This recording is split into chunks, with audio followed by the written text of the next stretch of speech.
Nació en 1915, cuando el mundo todavía olía a pólvora vieja y a promesas nuevas. Y sin embargo, lo más peligroso que iba a enfrentar José Luis Cruz Salazar no sería una guerra con uniformes, sino una guerra sin banderas, la de intentar levantar una vida entera con las manos vacías.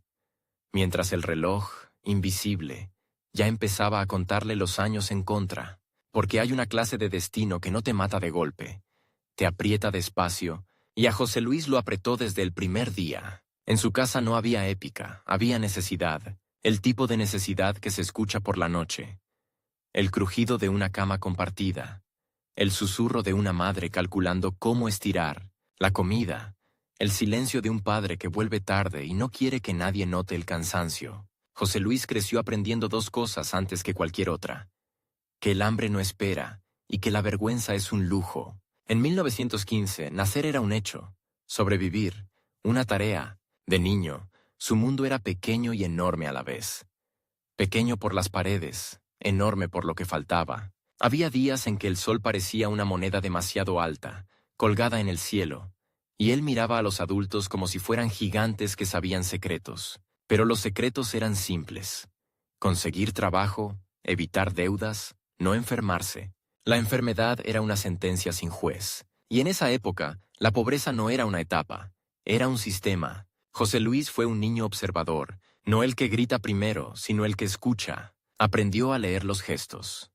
¿Quién miente? ¿Quién promete? ¿Quién se rinde? En la calle, la gente hablaba de política como se habla del clima, con resignación, con rabia, con superstición. Los de arriba, era una frase sin nombres, una sombra que explicaba todo. Y él, sin saberlo, empezó a coleccionar preguntas como otros coleccionan canicas. La escuela, cuando la hubo, fue intermitente, no por falta de inteligencia, sino por falta de tiempo. Había que ayudar, había que aportar, había que ser útil. Y esa palabra, útil, se le quedó clavada. José Luis entendió pronto que el mundo premiaba la utilidad, no la bondad. Así que se volvió útil. Cargó, vendió, recaudó, aprendió oficios pequeños, esos que no salen en los libros pero sostienen ciudades enteras. Sus manos se endurecieron antes que su voz. Aún así, había algo que no se le endureció: la memoria. Recordaba cada humillación, cada puerta cerrada, cada «vuelve mañana», que en realidad significaba «no vuelvas nunca». Y esa memoria, con los años, se convertiría en combustible, porque hay personas que olvidan para poder vivir.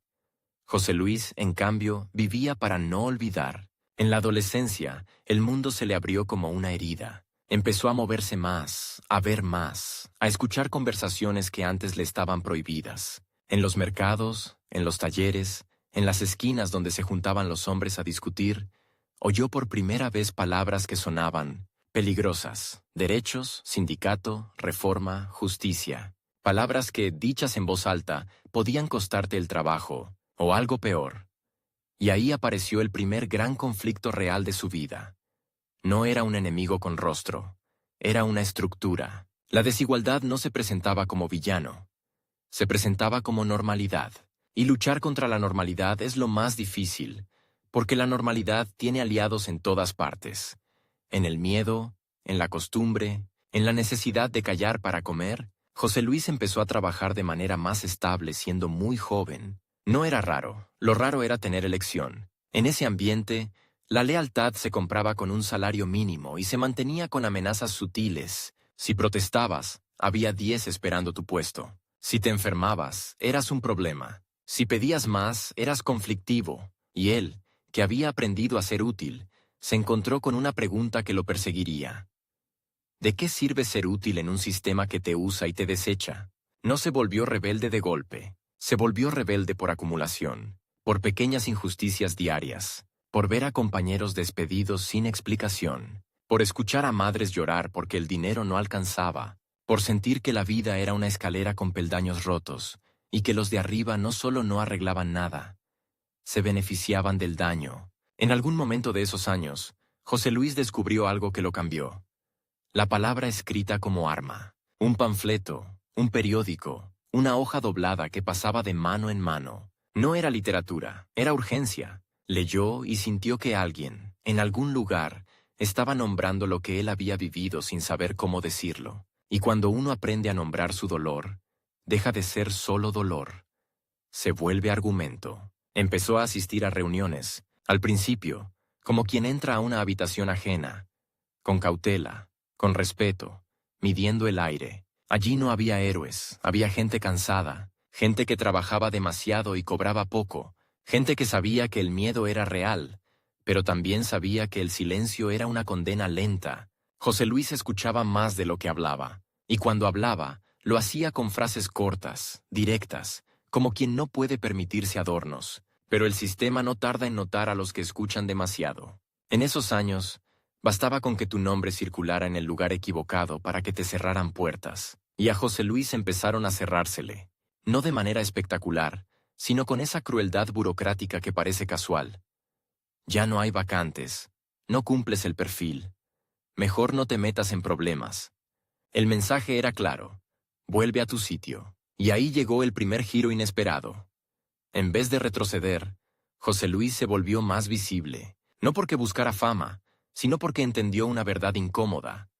Si ya te marcaron, esconderte no te salva, así que decidió hacer lo contrario de lo que el miedo le pedía. Empezó a organizar, a conectar personas, a llevar mensajes, a traducir la rabia en acciones concretas. Aprendió a negociar con patrones y a discutir con compañeros. Aprendió que la unidad es frágil y que el ego rompe más movimientos que la represión. Su vida se convirtió en una cuerda tensa. De día, trabajo. De noche, reuniones. Entre medio, la familia, las obligaciones, el cansancio.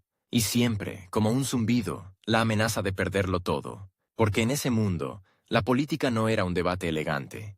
Era un riesgo físico y económico. Un paso en falso y te quedabas sin pan. 2 pasos y te quedabas sin futuro. José Luis no era ingenuo.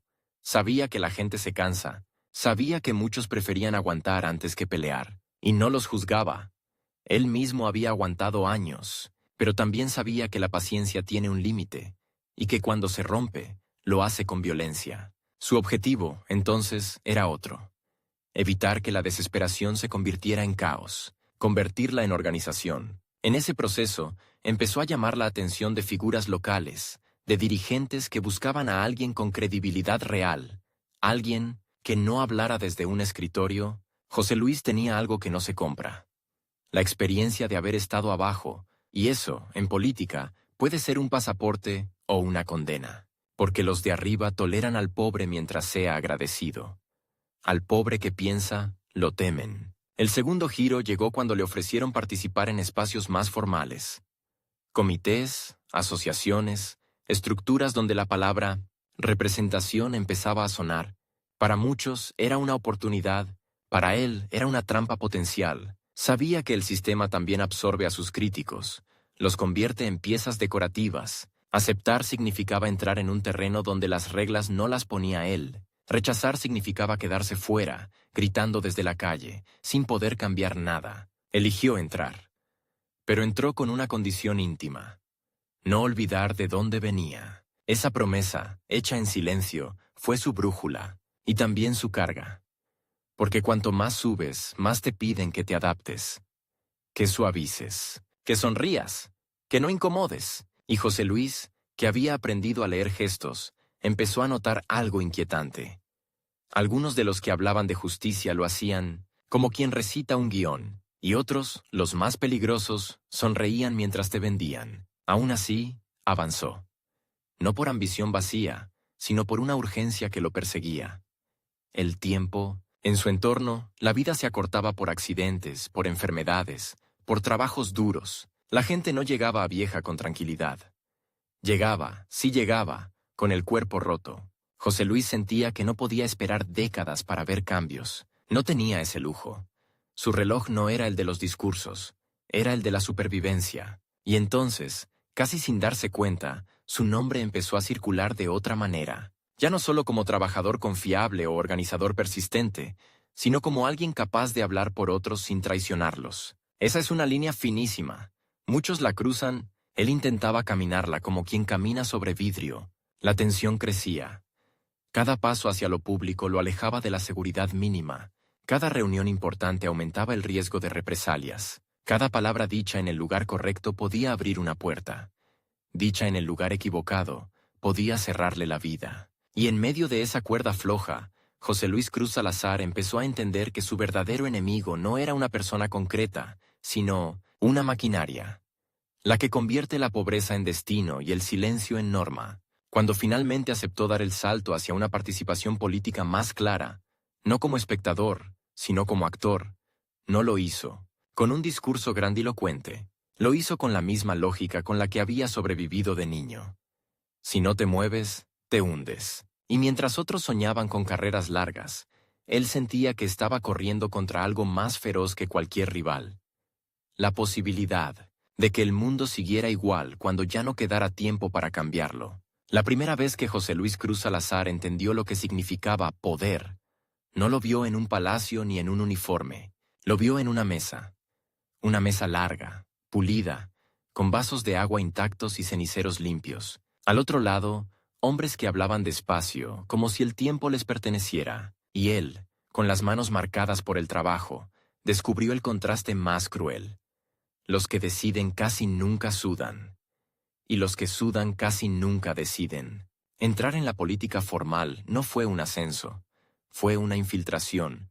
José Luis llegó con la ropa correcta prestada, con el vocabulario a medio aprender y con una certeza que le quemaba por dentro. Si se equivocaba, no caía solo él, caían los que lo habían empujado hasta ahí con su confianza. Y esa confianza, en su mundo, valía más que cualquier cargo. Al principio lo trataron como se trata a los útiles, con sonrisas medidas y palmadas que no comprometen. Qué bien que participes. Qué importante es escuchar al pueblo.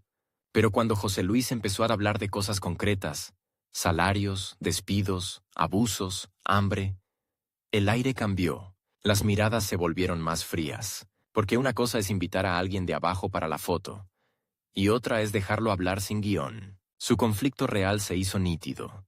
No era solo contra la desigualdad, era contra una maquinaria que sabía domesticar a los inconformes. La maquinaria tenía dos herramientas perfectas. La primera, el miedo.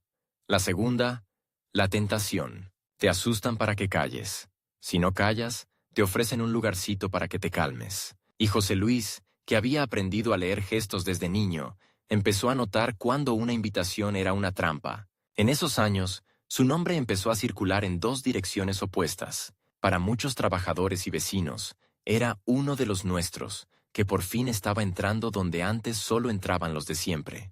Para ciertos sectores, en cambio, era un problema. Un hombre sin apellido influyente, sin fortuna, sin padrinos visibles, pero con algo más peligroso que todo eso: credibilidad. Y entonces llegó el primer golpe serio, el que te prueba si estás jugando o si estás dispuesto a perder. Una puerta que parecía abierta se cerró de golpe, un puesto prometido se evaporó, un apoyo que parecía firme se volvió silencio. No hubo amenaza explícita, no hizo falta, bastó con el mensaje que en política se entiende sin palabras. Te estás pasando de la raya. José Luis tuvo que tomar una decisión que muchos no ven venir hasta que los aplasta. O se adaptaba para sobrevivir dentro, o se mantenía incómodo y aceptaba que lo iban a intentar expulsar. Y aquí apareció el giro inesperado. Eligió lo más difícil, lo menos rentable y lo más peligroso. No se volvió más suave. Se volvió más preciso. Empezó a construir alianzas con paciencia de artesano. No alianzas de discurso, sino de necesidad. Aprendió a sentarse con gente que no le caía bien, a negociar sin venderse, a ceder en lo pequeño para no perder lo grande. Y sobre todo, aprendió una regla brutal. En política, la traición rara vez llega con un cuchillo. Llega con un abrazo. Pero el tiempo, ese enemigo invisible que lo había perseguido desde la infancia, se volvió de pronto un reloj con números rojos. José Luis no tenía décadas para madurar dentro del sistema. Veía a su alrededor cómo la vida se rompía rápido. Accidentes laborales, enfermedades sin tratamiento, familias que se deshacían por falta de dinero. Cada semana que pasaba sin cambios era una semana que alguien no recuperaba, y esa urgencia lo empujó a acelerar cuando otros le pedían paciencia. En ese clima, su participación dejó de ser simbólica. Empezó a ocupar espacios donde se decidían cosas reales. Presupuestos, prioridades, nombramientos, permisos. Y ahí descubrió el corazón del monstruo. No era un villano con cara, era una red de favores, una telaraña donde cada hilo tenía dueño. Si tocabas uno, vibraban todos. José Luis empezó a incomodar de verdad cuando insistió en que las decisiones debían tener consecuencias visibles para la gente común. No bastaba con prometer, había que ejecutar, no bastaba con inaugurar, había que sostener, y esa insistencia lo convirtió en un objetivo, porque el sistema tolera al idealista mientras sea inofensivo. Al que exige resultados, lo considera una amenaza. La presión subió en capas. Primero, el aislamiento. Lo dejaban fuera de reuniones clave, le avisaban tarde, lo mareaban con trámites. Después, la deslegitimación, rumores, insinuaciones, dicen que, se comenta que, y finalmente, lo más sucio. Intentar romperlo por dentro, enfrentándolo con los suyos, porque si logras que el líder parezca traidor ante su propia gente, ya no necesitas derrotarlo. Se cae solo. José Luis lo sintió como un golpe en el estómago. Había pasado años construyendo confianza, y ahora veía cómo podía deshacerse en semanas por una campaña de sombras. Ahí apareció el segundo giro. En vez de encerrarse, se expuso más. Salió a dar la cara. Habló directo, sin adornos, con esa voz de quien no aprendió retórica en universidades, sino en la calle. Y esa franqueza, que para algunos era torpeza, para otros fue una prueba de autenticidad. Pero la autenticidad no paga cuentas. Y el costo personal empezó a ser brutal. La política no solo le robaba horas, le robaba estabilidad. Su economía, ya frágil, se tensó. Su familia, siempre presente como ancla y como preocupación, tuvo que convivir con la incertidumbre. Porque cuando te vuelves visible, no solo te atacan a ti, atacan tu entorno. Y José Luis, que había jurado no olvidar de dónde venía, descubrió el precio de no olvidar. Te duele más cada golpe. En medio de esa tormenta, llegó una oportunidad que parecía un regalo y olía a veneno. Un ofrecimiento para subir más rápido, para entrar en un círculo donde se repartían decisiones mayores. Era el tipo de oferta que cambia vidas.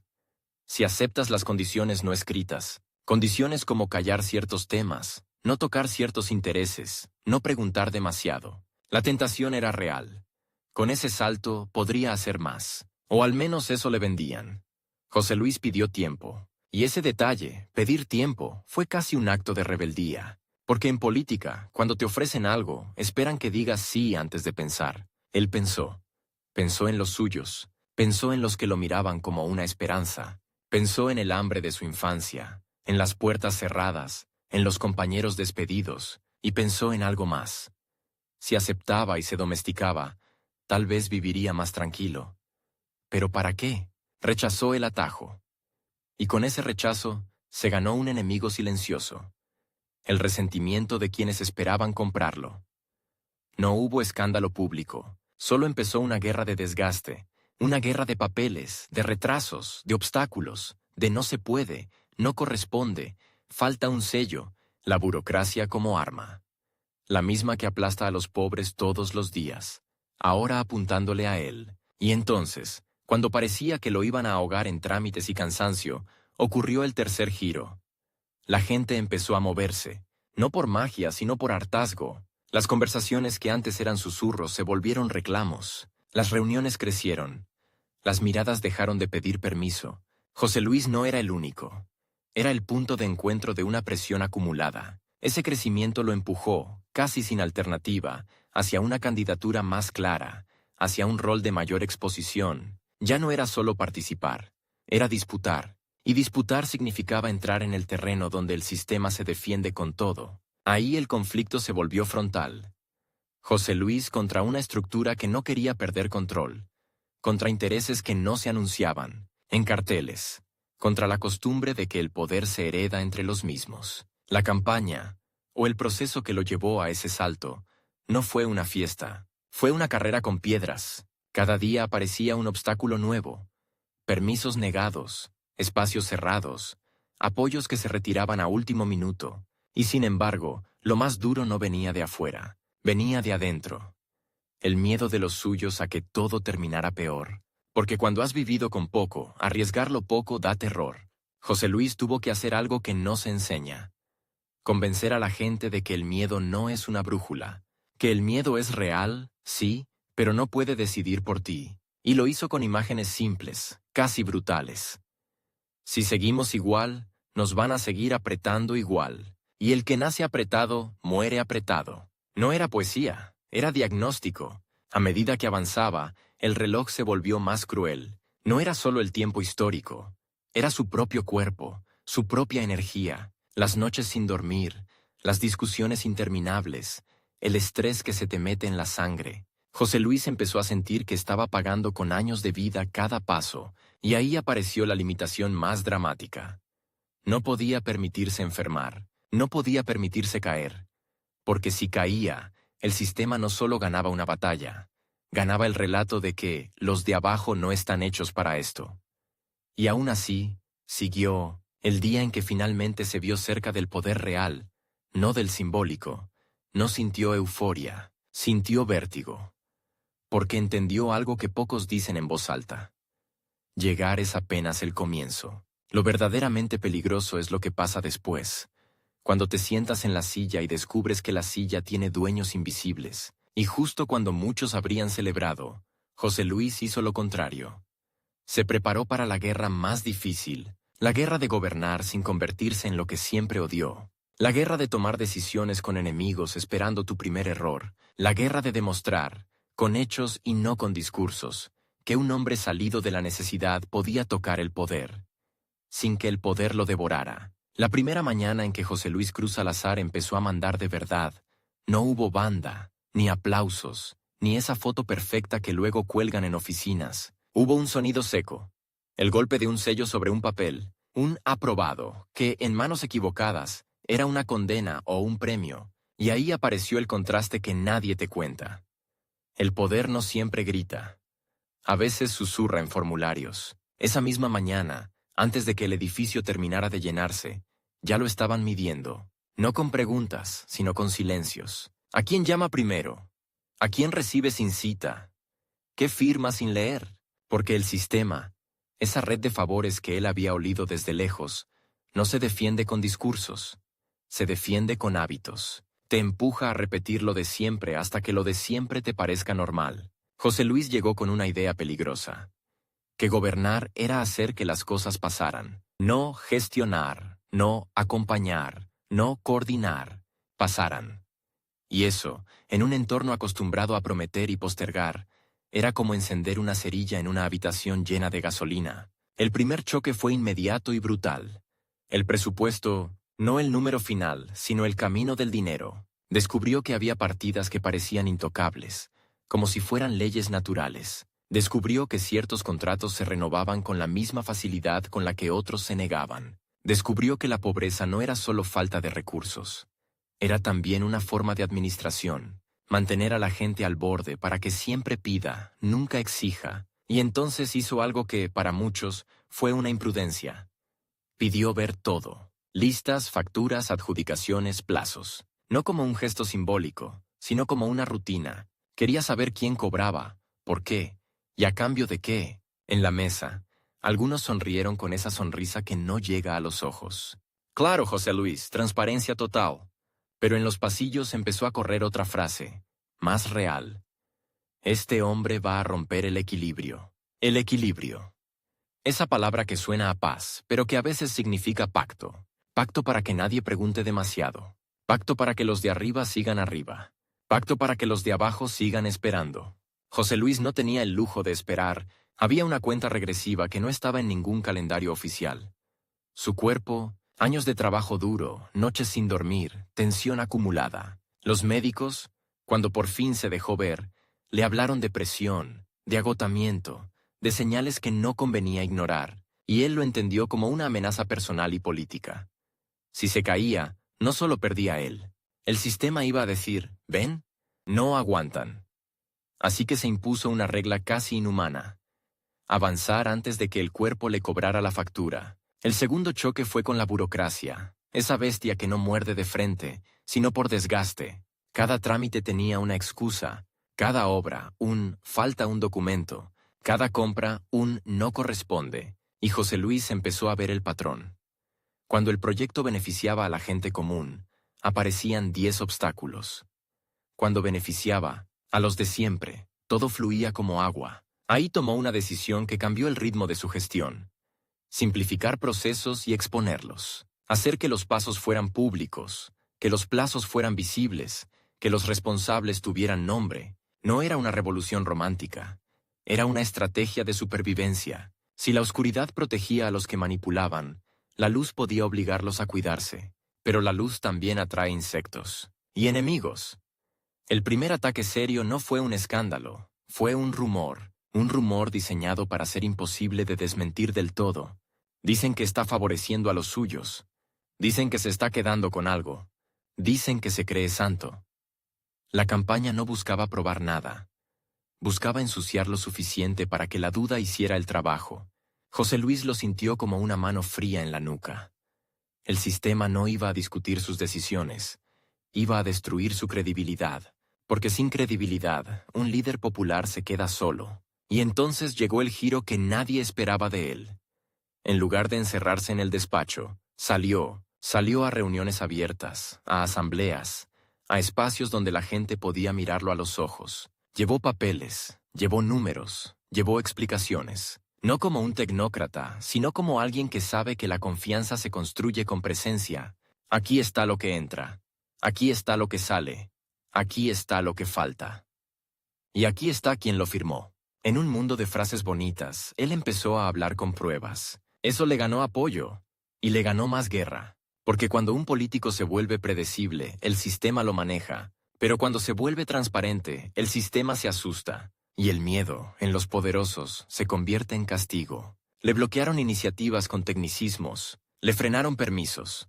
Le retrasaron transferencias. Le soltaron aliados, que en realidad eran frenos con piernas, y, como si fuera poco, intentaron lo más efectivo. Dividirlo de su base. José Luis ya cambió. José Luis ahora se junta con los de arriba. José Luis se olvidó. La vieja táctica. Si no puedes tumbarlo desde fuera, rómpelo desde dentro. Él respondió con una mezcla extraña de dureza y humildad. Dureza para no ceder en lo esencial. Humildad para admitir errores pequeños antes de que los convirtieran en delitos imaginarios. Y empezó a hacer algo que parecía simple, pero era dinamita. Priorizar obras y decisiones que se vieran, no para propaganda, sino para que la gente tuviera una prueba física de que el poder podía servirles. Calles arregladas donde antes solo había barro que tragaba zapatos. Accesos mejorados para que el transporte no fuera una ruleta. Servicios básicos empujados con insistencia. Aunque cada avance costara una pelea, no era un milagro, era una batalla diaria contra el no se puede. Y en esa batalla, José Luis descubrió el precio real de gobernar. Cada decisión tiene un enemigo. Si ayudas a un barrio, otro reclama. Si recortas un gasto, alguien pierde un privilegio. Si tocas un contrato, aparece un abogado. Si exiges licitación, aparece un amigo que te recuerda favores que tú nunca pediste. Una noche, después de una jornada interminable, le dejaron un mensaje que no llevaba firma. No era una amenaza explícita. Era peor. Era una advertencia elegante. Algo como cuide su salud o piense en su familia. Palabras suaves con filo. José Luis se quedó mirando el papel como si fuera una serpiente quieta, porque entendió el subtexto. El conflicto ya no era solo político, era personal. Y ahí apareció el límite de tiempo con toda su crudeza. No era solo su salud, era el calendario de la oportunidad. Si no lograba consolidar cambios pronto, lo iban a ahogar en desgaste, y el siguiente en la silla, más dócil, más equilibrado, desharía todo con una firma. Tenía que dejar amarradas ciertas cosas, convertirlas en costumbre, en norma, en expectativa social, porque lo que depende de un hombre se muere con ese hombre. Así que aceleró. Aceleró en lo que más duele. Tocar intereses, revisar contratos heredados, exigir cuentas, cambiar prioridades y, sobre todo, negarse a la solución que siempre ofrecen cuando te ven firme. El pacto cómodo, ese pacto que te promete paz a cambio de silencio. El momento más tenso llegó cuando se enfrentó a un grupo con influencia real, no necesariamente visible, que controlaba rutas de decisión, proveedores, intermediarios, operadores que sabían mover hilos sin aparecer en fotos. No era una pelea de discursos, era una pelea de control. Ellos querían que todo siguiera funcionando como siempre, con comisiones, con favoritismos, con puertas traseras. José Luis quería lo contrario, que el acceso a los recursos no dependiera de a quién conoces, sino de lo que necesitas y de lo que se puede justificar. La presión se volvió asfixiante. Le ofrecieron ayuda para gobernar mejor, asesores, contactos, facilidades, todo con una condición invisible. No te metas ahí. Y cuando él no aceptó, cambiaron de táctica. Empezaron a fabricar crisis. Pequeñas crisis que, sumadas, parecían incompetencia. Un retraso aquí, un conflicto allá, una protesta amplificada, un error administrativo convertido en escándalo. José Luis, que no era ingenuo, entendió el juego. Querían que la gente asociara cambio con caos, que el miedo volviera a ser brújula, que la población dijera, mejor lo de antes, al menos era estable. La estabilidad como chantaje, y entonces, en un giro inesperado, José Luis hizo algo que parecía ir contra la lógica del poder. Compartió poder, no en discursos, sino en mecanismos. Abrió espacios de participación real, de vigilancia, de seguimiento. Permitió que la gente viera el proceso, no solo el resultado, porque si el sistema lo atacaba a él como individuo, la respuesta era convertir la gestión en algo más grande que su nombre. Eso cambió el tablero. Ya no era solo José Luis contra ellos. Era una comunidad que empezaba a aprender cómo se decide, cómo se firma, cómo se gasta, y cuando la gente aprende eso, se vuelve peligrosa para cualquier red de favores. Pero el costo personal siguió subiendo. Su casa dejó de ser refugio. El teléfono sonaba a horas absurdas. Las discusiones se colaban en la mesa familiar. La preocupación se volvió rutina. Y su cuerpo, ese reloj interno, empezó a marcarle el precio. Cansancio que no se iba, dolores que aparecían sin aviso, una sensación de estar siempre al borde. Aún así, hubo un instante, uno de esos instantes que en cámara se verían como un plano fijo, silencioso, en que José Luis se permitió sentir algo parecido a la victoria, no una victoria total, sino una grieta en el muro, una decisión importante que logró pasar pese a los bloqueos, un proyecto que se ejecutó sin el peaje habitual. Un contrato que se adjudicó con reglas más claras, una obra que se terminó sin que el dinero se evaporara en el camino. Y esa grieta, para el sistema, era intolerable, porque una grieta demuestra que el muro no es eterno. La tensión llegó a su punto más alto cuando se acercaba un momento decisivo. La evaluación pública de su gestión, el juicio político, de la calle, la posibilidad de continuidad o de caída. Sus adversarios no necesitaban derrotarlo con argumentos. Necesitaban agotarlo, que se enfermara, que cometiera un error, que perdiera la paciencia, que gritara, que se contradijera, que se volviera, aunque fuera por un día, aquello que siempre criticó. José Luis lo sabía. Y por eso, en los días más duros, se aferró a una idea simple, casi obsesiva. No darles la escena que están esperando. No se trataba de ser perfecto, se trataba de resistir. Y mientras el reloj avanzaba, el de la política y el de su cuerpo, José Luis siguió empujando decisiones que no se ven en un titular. Pero cambian la vida. Ordenar, documentar, exigir, abrir, sostener. Porque entendió que el verdadero logro no es inaugurar algo con cinta y tijeras. El verdadero logro es que, cuando él ya no esté en la silla, a alguien le cueste mucho más volver a cerrar la puerta que él logró entreabrir. El día en que José Luis Cruz Salazar entendió que podía perderlo todo, no fue en una plaza llena ni frente a un micrófono. Fue en un pasillo, con luz fría, cuando un médico le dijo una frase que no admite negociación. Si sigue así, no llega. No, no llega al próximo mandato. No, no llega a la próxima elección. No llega. Punto. Y ahí aparece el contraste más brutal de su vida. Mientras el país le pedía que aguantara, su cuerpo le exigía que se detuviera. Pero José Luis no era hombre de detenerse. Era hombre de cerrar cosas, de dejar amarrado lo que otros dejaban suelto para cobrarlo después. Y por eso, en vez de bajar el ritmo, hizo lo que hacen los que sienten el reloj respirándoles en la nuca. Eligió sus últimas batallas con precisión quirúrgica. La primera fue silenciosa y por eso mismo peligrosa. Dejar por escrito reglamentos, procedimientos, criterios, convertir decisiones en norma. Porque el sistema, ese enemigo sin rostro que lo había perseguido con rumores, bloqueos y equilibrios, podía esperar a que él se cansara, podía esperar a que se enfermara, podía esperar a que se fuera. Lo que no podía tolerar era que el cambio se volviera costumbre. José Luis empezó a trabajar como si estuviera construyendo una trampa para el retroceso. Cada documento era una puerta que se cerraba detrás de él. Cada registro público era una luz encendida que ya no se podía apagar sin que alguien lo notara. Y eso, para sus adversarios, era peor que una obra visible. Era una pérdida de control. Entonces vino el golpe que no se ve en cámara, pero se siente en la vida real. El aislamiento. Los mismos que antes se acercaban para la foto empezaron a desaparecer. Las invitaciones se enfriaron. Los apoyos se volvieron condicionales. Y aparecieron los consejos envenenados. Baje el tono. No se desgaste. No se meta con eso. Piense en su familia. La frase «piense en su familia» sonaba a preocupación, pero tenía filo. Era una manera elegante de recordarle que el poder también sabe dónde vives. Y aún así, José Luis siguió, no por terquedad romántica, sino por cálculo moral.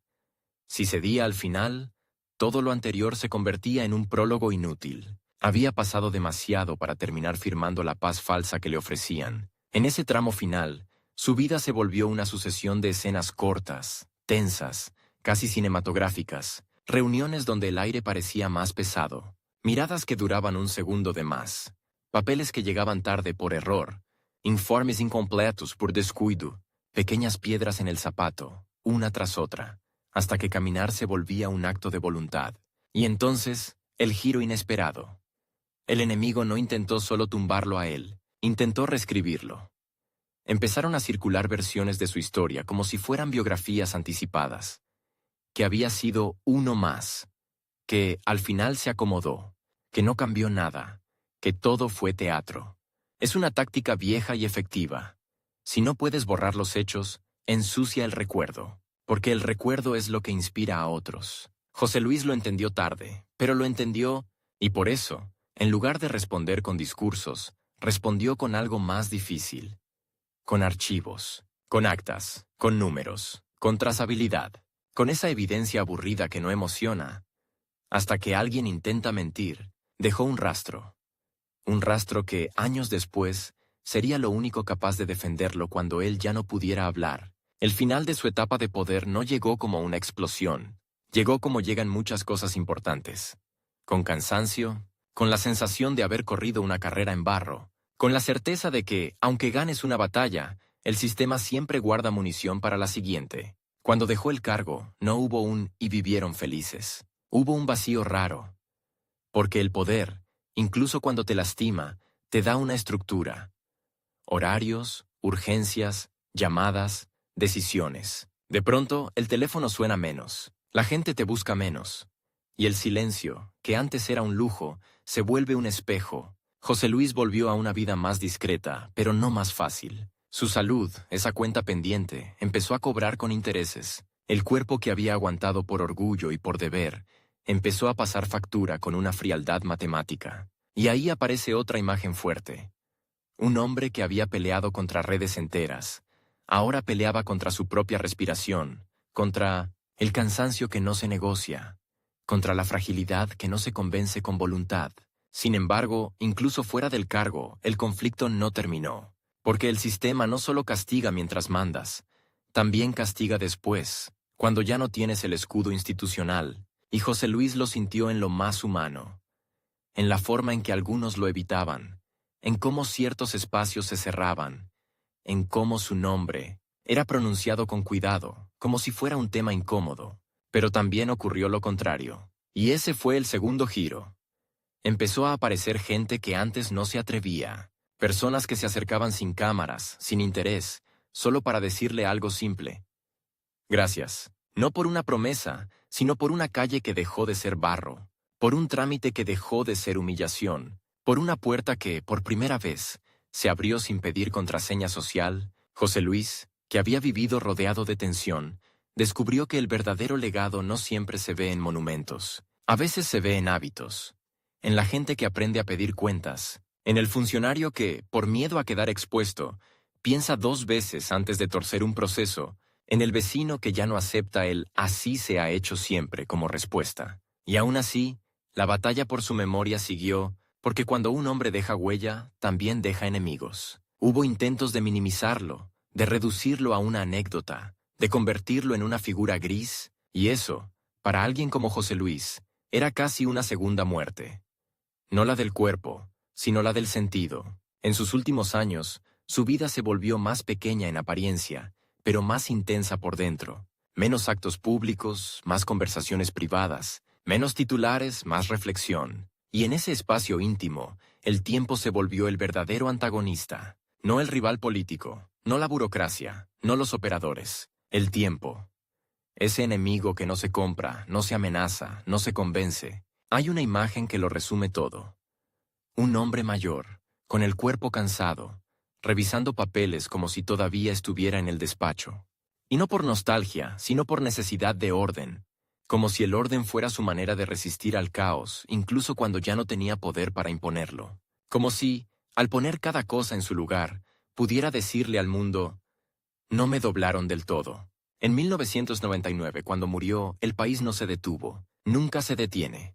La vida siguió con su ruido habitual, pero la muerte de José Luis tuvo ese efecto extraño que solo tienen algunas ausencias. Obligó a muchos a mirar hacia atrás y preguntarse qué había sido real y qué había sido propaganda. Y ahí, en ese juicio tardío, su figura se volvió más compleja. No un santo, no un villano, un hombre con límites, con errores, con decisiones discutibles, pero con una cualidad rara: la obstinación por dejar algo mejor de lo que encontró, aunque eso le costara salud, tranquilidad y amigos. Su legado no fue una victoria total, porque en política casi nunca la hay. Su legado fue una grieta que no se cerró del todo, una forma distinta de entender el poder.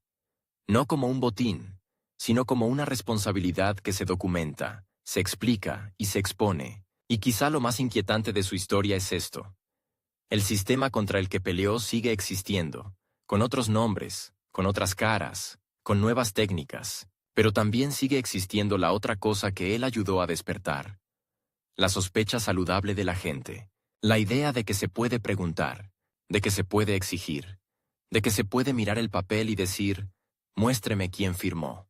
Porque al final, José Luis Cruz Salazar no ganó por aplausos, ganó por dejar pruebas. Y cuando un hombre deja pruebas, incluso muerto, sigue siendo incómodo. Esa es la última escena, la que no necesita música. Un nombre que algunos quisieron borrar, pero que vuelve cada vez que alguien se atreve a abrir un archivo, encender una luz y romper, aunque sea un poco, el equilibrio que siempre protegió a los de arriba.